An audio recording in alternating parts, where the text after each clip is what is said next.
This is CNN, the most trusted name in news. CNN Chile Radio. Podcast. Siempre. Siempre. Hola, ¿cómo están? Amigos de CNN Chile, estamos con Raúl Sor para, en esta oportunidad, Raúl, hablar de estos informes que hablan respecto de la presencia de soldados norcoreanos en Rusia para supuestamente ingresar a Ucrania. ¿Cómo estás, Raúl? Hola, Itzel. Sí, hay muchos rumores, pero básicamente ellos provienen de las mismas fuentes occidentales, vale decir Washington y Seúl, Corea del Sur, que están monitoreando muy de cerca lo que ocurre en Corea del Norte, pero no hay una confirmación independiente de estos movimientos de tropas. Pero más allá de esa confirmación, conversemos también de cuál es esa relación entre Vladimir Putin y Kim Jong-un, que hasta hace algunos días atrás, por ejemplo, el líder norcoreano lo calificaba como su amigo camarada a Vladimir Putin. Hemos visto viajes, hemos visto regalos incluso. Raúl, ¿cuál es y cómo podrías definir también esa relación? ¿Hay amistad ahí o no? Sin duda que hay amistad y hay una historia compartida. En gran parte la Unión Soviética fue un factor decisivo en la generación de Corea del Norte como un país socialista. Kim Il-sung, que era el padre o el abuelo de Kim Jong-un, fue quien en gran medida convenció a los soviéticos de participar en el conflicto, lo que conocemos como la Guerra de Corea de 1950 al 53, que devastó la península y que en algún momento Norcorea, el campo socialista, la Unión Soviética, más China, más Corea, que en aquel entonces no era propiamente el Corea del Norte, lograron controlar el grueso de la península hasta que Estados Unidos intervino directamente y logró hacer retroceder las tropas norcoreanas hasta lo que es actualmente la frontera, y allí se estacionó, se congeló la guerra. Claro, con un armisticio básicamente. Exacto, nunca terminó. En rigor la guerra sigue. Exacto.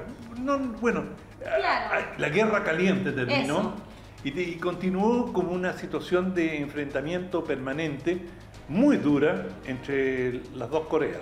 Raúl, y en este caso, porque tú nos estás contando como más el dato o el antecedente histórico, ¿no?, de las relaciones entre estas dos naciones, pero concretamente entre el presidente de Rusia, Vladimir Putin, y Kim Jong-un, ¿estaríamos hablando en este caso de que estas relaciones se han reforzado o en el caso de estas dos figuras siempre ha sido así? Bueno, en este caso hay una necesidad mutua.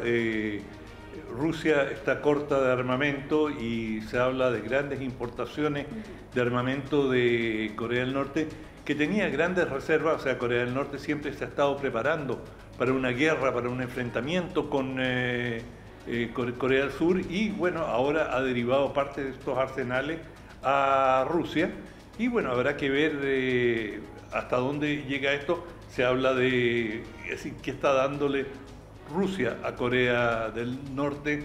Hay algunos que especulan que Moscú le podría facilitar elementos para, el desarrollo nuclear que tiene ya Corea del Norte, pero más importante y más le interesa a Corea del Norte, un arma nuclear no te sirve de nada. Claro, exacto, si no tienes cómo lanzarla. Exactamente. Y por eso la parte que le interesa o que Corea del Norte necesitaría ahora es desarrollar su cohetería para poder alcanzar realmente el continente norteamericano y tener un arma disuasiva, porque lo que tiene hoy día, sí, tiene armas nucleares, pero esas armas nucleares no las puedes detonar sobre tu territorio, tienes que lanzarlas. Claro, de hecho, Raúl estaba recordando estos intentos que realizó el régimen norcoreano hace algunos meses atrás de este supuesto satélite militar espía y que había fracasado, y se había hablado también de que justamente esta cercanía que se ha visto de Rusia y Corea del Norte en este último tiempo podría ser, como tú bien señalabas allí, uno de esos factores a considerar en esta renovada amistad, si se lo puede llamar así. Sí, bueno, la amistad ha estado siempre ahí, y además de la amistad hay una cierta pugna, no diría pugna necesariamente, pero una cierta pecha, estar pechando entre rusos y chinos quién tiene la influencia dominante. Y durante mucho tiempo, Corea del Norte tiene su principal frontera con China, claro. y China es absolutamente determinante en la provisión de petróleo y de una serie de insumos sin los cuales Corea del Norte no podría vivir. De manera que China siempre ha tenido un rol protagónico, también participó en la guerra 50-53, y de manera muy importante, claro. Perdió muchos soldados allí, los chinos. Pero, digamos, de alguna manera, por decir,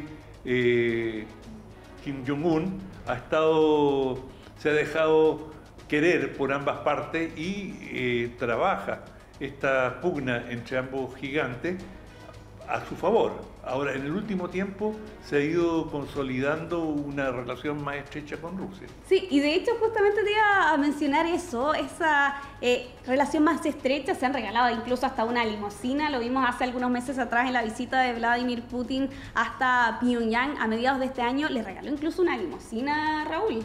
Sí, bueno, sí, eso es parte de la tradición entre estos mandatarios. La imagen. Siempre se hacen regalos, claro. En fin, y en el caso de los coreanos también llevan obsequios de valor histórico, y eso es una tradición entre jefes de Estado en muchos países, pero hoy día hay una coincidencia de intereses que no estaba antes y mucho más aguda. Si Rusia normalmente podía dispensar de Corea del Norte, era un detalle, por así decirlo, y gradualmente ha ido tomando importancia como un proveedor de armas en la medida que Corea del Norte no está asustada o no se deja intimidar por las sanciones estadounidenses. Es decir, Corea del Norte está tapada de sanciones. En cambio, China, que también realmente podría proveerle a Rusia de un gran armamento, y armamento que pueda cambiar la balanza de fuerza en la guerra con Ucrania, China se abstiene de hacerlo porque Estados Unidos le advierte que si lo hace, olvídese de muchas de las relaciones que tienen con nosotros. Claro, y en el caso de Corea del Norte hemos visto ensayos, lanzamientos de misiles al mar, los globos espía, por ejemplo, que han estado cruzando la frontera de un tiempo a esta parte, pero en el caso del régimen norcoreano, ¿podríamos hablar de que es un perro que ladra no muerde? Bueno, hasta el momento ha sido exactamente eso, y a la inversa, Corea del Sur, que no ladra, por así decirlo, pero cuando quiere morder, muerde, y lo hace permanentemente en la forma de ejercicios militares de gran envergadura que realiza junto con Estados Unidos. Estados Unidos mantiene una presencia militar en Corea del Sur significativa, de manera que en Corea del Norte no hay una presencia de tropas rusas o de tropas chinas. Sin embargo, y esto que causa indignación internacional, Estados Unidos sí mantiene una presencia muy importante en Corea del Sur, y normalmente hay portaaviones y, digamos, desplazamientos militares estadounidenses de aviones, incluso de estos bombarderos estratégicos, los B-52. Y bueno, y esto, claro, Corea del Norte lo considera procesos intimidatorios, es decir, lo están haciendo para que nos inhibamos, y es una forma de agredir nuestra soberanía. Bueno, cada cual lo mira según su prisma. Claro, y esta imagen de estas carreteras destruidas con explosiones, para ti, Raúl, ¿qué significan? ¿Es algo simbólico? ¿Es algo práctico? Absolutamente simbólico. Es como antes, digamos, si tú querías históricamente señalar que estabas dispuesto a llegar hasta las últimas consecuencias en la defensa de tu país, se volaban las líneas férreas. Claro. Tanto es así que España construyó todas sus líneas iniciales con una trocha distinta a las demás, por la eventualidad que si fuera invadida la España de Franco, los trenes no pudieran circular desde Francia. Bueno, eso puede haber sido verdad en el siglo pasado, pero hoy, es decir, con los medios bélicos a disposición, volar una carretera no tiene ninguna significación. Eso lo resuelve un cuerpo de ingenieros en cuestión no de días, de horas. Puede resolver y repavimentarte una pista aérea, o, digamos, dejártela operativa, o una carretera. Eso es un gesto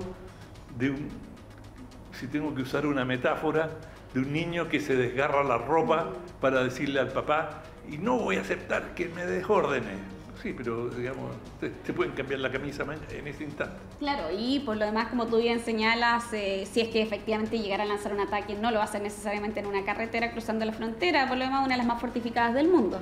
Eso, de todas maneras, y digamos, lo pueden hacer incluso por la carretera, resolviendo el problema con el cuerpo de ingenieros, pero independiente de eso, pueden hacer un desembarco 10 kilómetros más allá de la frontera, pueden utilizar paracaidistas, pueden realizar bombardeos masivos, es decir, tú puedes llevar adelante una guerra prescindiendo casi de la frontera. ¿Y están las condiciones actualmente para que veamos un conflicto en esta zona del planeta? Yo creo que un conflicto a estas alturas no le conviene a nadie, nunca le ha convenido, pero no veo condiciones. Primero, Corea del Norte está en una situación muy precaria. Hemos recibido mucha información sobre hambruna, descontento en Corea del Norte, crónico, cada cierto tiempo se dan con más intensidad.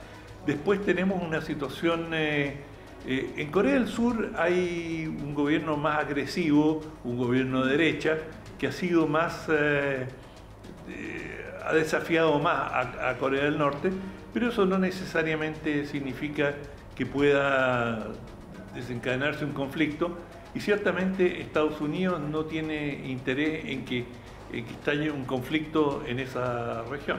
Raúl, ya tenemos que ir cerrando, pero esta es la pregunta que quizás están haciendo quienes están viendo justamente esta intervención. Raúl, ¿tú has viajado a Corea del Norte o has tenido la posibilidad quizás de visitar la frontera entre estos dos países? No he visitado Corea del Norte, es muy difícil visitar Corea del Norte, es muy difícil obtener visa, y por lo que uno ha visto de tantos extranjeros que han llegado ahí, especialmente estadounidenses, no es muy recomendable ir. Basta cualquier pequeña duda por parte de las autoridades norcoreanas y la gente ha terminado en prisión. Pero sí, he estado en la zona desmilitarizada, viajando desde Seúl, que está a media hora de la capital. Sumamente cerca. Sumamente cerca. Y sí, efectivamente una zona, pero absolutamente militarizada, está llena de campos minados, y eso tiene un efecto bastante peculiar. Hay mucha vegetación, es un paraje muy hermoso, porque está deshabitado. Claro. Entonces, claro, es como llegar a lo que fue la península coreana en sus inicios. De manera que es un beneficio no buscado de la zona desmilitarizada. Y bueno, hay una bandera enorme del lado norcoreano, 3 veces mayor que la del lado surcoreano, y los surcoreanos han instalado miradores, entonces tú vas y ahí con unos anteojos de larga vista que te facilitan, puedes ver hasta 15, 20 kilómetros al interior de Norcorea. Y eso es lo más lejos que he llegado. Es lo más lejos que ha llegado. Muchas gracias, Raúl, en este análisis que hemos estado haciendo respecto a estas relaciones entre Corea del Norte y Rusia en medio de estos rumores y especulaciones que han tomado fuerza en estos últimos días. Muchas gracias. Chao. Chao. This is CNN, the most trusted name in news. CNN Chile Radio. Podcast. Siempre. Siempre.